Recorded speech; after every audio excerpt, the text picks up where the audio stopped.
રાજકોટમાં કપડાના વેપારી સાથે છેતરપિંડીના આરોપમાં કાર્યવાહી। ગાંધીગ્રામ પોલીસે આસિફ લાખાણી નામના શખ્સની ધરપકડ કરી। આરોપીએ ડ્રાયફ્રૂટના ધંધામાં સારું વળતર આપવાની લાલચે રોકાણ કરાવ્યું હતું।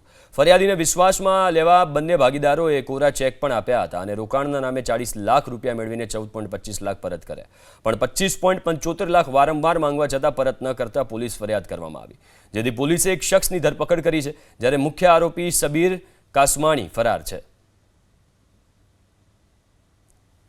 હકીકત એવી છે કે સબ્બીર કાસમાણી છે, અગાઉ તેમના ત્યાં કામ કરતા હતા અને એમના ભાગીદાર છે આસિફ લાખાણી।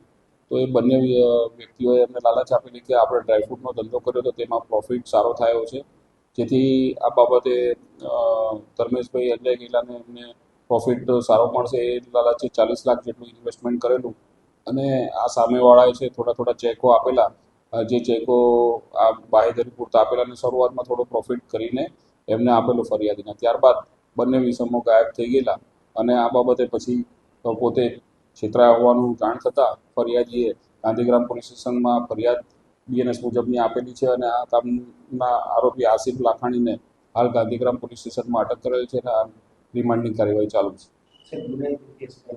બંને આરોપી વિરુદ્ધ ગુનાહિત ઇતિહાસ શારીરિક ગુનાઓના બાબતનો છે, શરીર સંબંધી ગુનાઓ છે।